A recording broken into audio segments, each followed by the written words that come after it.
there you go. That is the new iPhone. It's not a new iPhone, but it is my new iPhone.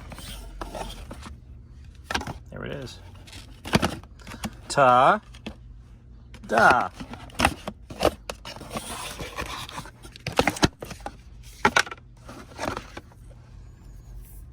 All nice and new. To the tune of $99. Well, actually, a little bit more than that, kiddies.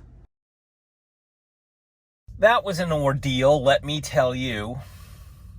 I'll just skip the drama and tell you in no uncertain terms, after I took it out of the box, it did not want to update in any way, shape, or form. I spent the better portion of the last 48 hours trying to get the data from here onto the phone you're seeing. All right, this is not a bitch about Apple products, because for the last 30 years, I've had nothing but great success for them. But I was talking to the tech this morning before everything started to work, and I told her exactly what I just said to you, and she said to me, you know, this phone that we just sent you, it's showing way too many red flags, Miles. If this doesn't work, I'm gonna send you another one. Because it's just exhibiting way too many red flags. I said, I know, you're right. So if this fails, then you're going to hear from me. She said, I'm going to hear from you in anyways in the next 3 months, because if it fails, we're sending you a new one. I said, put that on the record, please. Please, put that on the account, because I do not want to have the same discussion with somebody else and, you know, have them charge me $1,500 for a new phone, because that dog's not going to hunt. She says, well, depending on these circumstances. I said, no, put it in the account. She said, I'm going to put it in the account. Suffice it said, new phone. However, I still have to go get the SIM card out of this and put it in that. Unfortunately, I can't do that just yet. And the reason I can't do that just yet is because there's still 1,300 items that are sitting on this phone, all photos and videos that need to move from here to the cloud to that phone. And unfortunately, I can't do that until that phone is fully uploaded to the cloud. And it is taking forever. On the plus side, so yesterday I had PT, and I don't know whether or not I posted this or not, but yesterday I had PT, and I'm up to 93 degrees. 93 degrees! So I met my goal. I can relax, I can back off just a little bit, but I still want a little bit more range of motion. I'd like to get it up to at least 100 degrees of motion, and that'll be easy. I can easily see that. Oh, God, that's painful. Ow. Oh, one thing at a time, kiddies. I still have no upper strength in my quad whatsoever. There's nothing here. I don't get that. Why is that muscle? There's like nothing there. Why do I have to rebuild that? That makes no sense. The thing that needs to be rebuilt is right here. But there's like nothing there. I don't get it. That makes no sense to me. You want to see something cool? I haven't been able to do what I'm about to do in weeks. So usually when I get out of the car, I have to move my butt, skip my butt that way, then move this leg under this one, put the leg here, and then move my whole body to an upright position, and then I can move the leg. With the leg bending the way that it's bending at this point, I'm not supposed to do what I'm about to do, but I'm going to do it anyways, because it's friggin' cool. I have not been able to do this in weeks.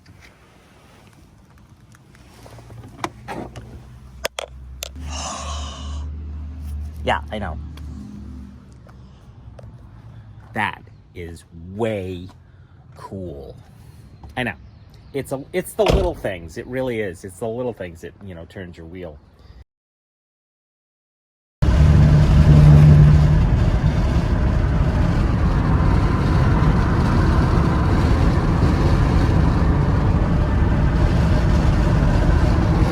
I know you're wondering, where the fuck am I going? Well, due to the excessive length of time that my upload to iCloud has taken, I need to take matters into my own hands, because the Wi-Fi spots that I've been on don't have enough bandwidth to handle what I need to do. I need some serious bandwidth. And the only place that I know where serious bandwidth is had, California, Humboldt College. Humboldt University, which has now been taken over by the state. And there's a student center there where I can pretty much sit and download what I need to download and upload what I need to upload.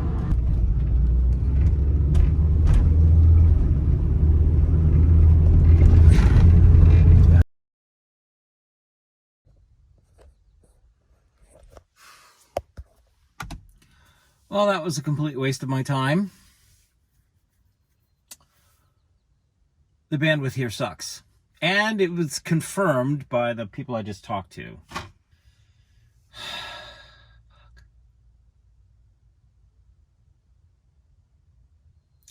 Now what am I going to do?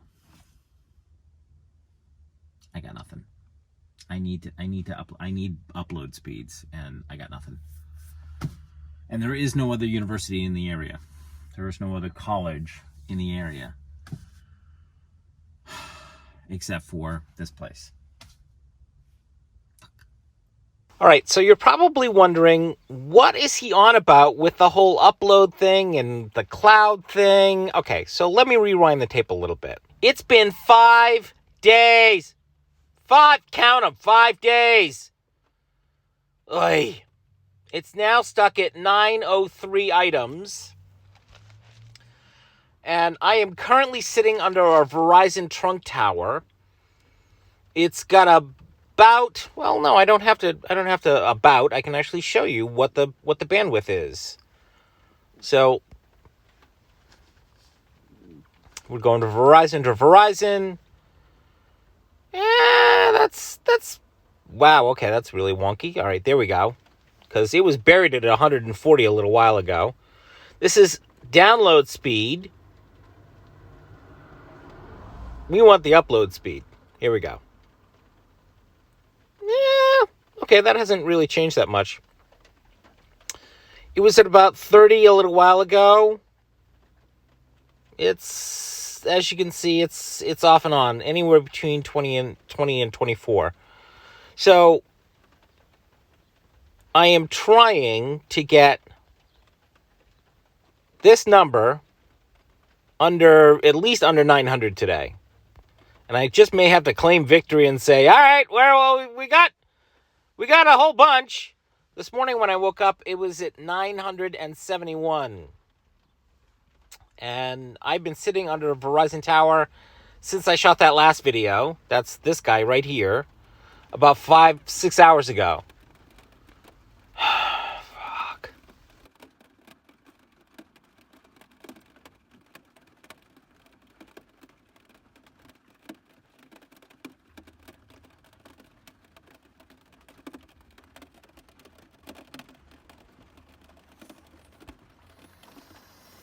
So I'm sitting here thinking to myself, you know what? I have not told the story in a while because I've been a little busy with the whole knee thing. So I'm flipping through Twitter today, and I see that Robin Williams is trending, and that set off a memory, and it's a good one. So buckle up, kiddies. All right. So this happened in 1993, I believe. I think that's right, 1993. I was living in Boston, or had been living in Boston, but at this particular point in time, I was actually in San Francisco. And the reason I was in San Francisco is because a few months earlier, I had met this girl via Macworld magazine. She was a sales rep for Macworld magazine, and I was doing an ad insert for Macworld for my business at that point in time. I never got any business out of it, but the girl was loads of fun. Anyways, she came out to Boston, had loads of fun with her, and then I decided to go visit her in San Francisco. And at the time, she lived on Twin Peaks in San Francisco, and at the very bottom of her hill was this little tiny coffee shop. And when I say little tiny, I mean it literally had 3 tables, and there was a line to get in. What she told me when I first got there, because she couldn't take the week off to go hang out with me, she would go to work during the day and we'd go hang out at night somewhere in the city. And I'd basically go visit San Francisco and see all the sights during the day while she was at work, and then go visit, and then go pick her up at work, and then we'd go out and have some fun. So that particular morning, my second morning there, she told me that the coffee shop at the bottom of her hill was sometimes frequented by Robin Williams and Bobby McFerrin. And I was like, really? She's like, yeah. You should go down to the coffee shop. They make some of the most amazing lemon scones. I'm like, yay, cool. So I get dressed, get my stuff all situated, get a map, yada, yada, yada. And this point in time, cell phones were not prevalent. So it's memory only at this point. So I go down to the bottom of the hill, and there's a line to get in. There must have been 5 or 6 people to get in. And I'm just looking to pick up some scones for the day, and maybe some chai, because I heard she said the chai was really good. So I get to the back of the line, and I'm just thinking my thoughts, trying to plan out my day, where I'm going to go, what's first on the list, because I want to go see the art museum and hang out, and basically that's going to be my whole day. And I had a little pamphlet about what was at the art museum at that point in time. There were a couple of exhibits I really wanted to see. So I know, me in an art museum, what are the chances? So I'm at the back of the line, and this guy comes up behind me, humming. You can see where this is going, right? He comes up behind me humming, and he's just humming to himself. And I'm like, okay, who's the creepy guy humming behind me? I'm like, whatever. So I'm just doing my business and thinking my thoughts, and the line moves a little bit further and a little bit further and a little bit further. And I get right to the door jam, and the guy ahead of me, and I should point out that I'm not really paying attention to my surroundings. I'm really just, let's get in, get out. Yeah, it's like most people, you're in line, you just want to get in, get out, and you're not paying attention to your surroundings at all. And neither was I at this point in time. Until the guy ahead of me, who's standing in the doorway, turns around, and right then, the 2 tables that are sitting at the glass, right up against the glass to the coffee shop, I look down, and I see him turn, and I look to my right, and these 2 women that are sitting at the table are like googly-eyed. I'm like, what the fuck? And they're not looking at me, they're looking at the guy behind me. And all I'm hearing at this point in time is humming and happy humming, on key humming, may I point out to you. And I turn around hard and fast, and I'm like, holy shit, you're Bobby McFerrin.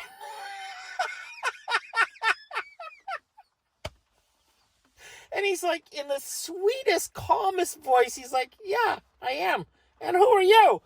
So I introduced myself, and he starts asking me, where are you from? Blah, blah, blah, blah, blah. And basically, I don't get a whole lot of information out of him.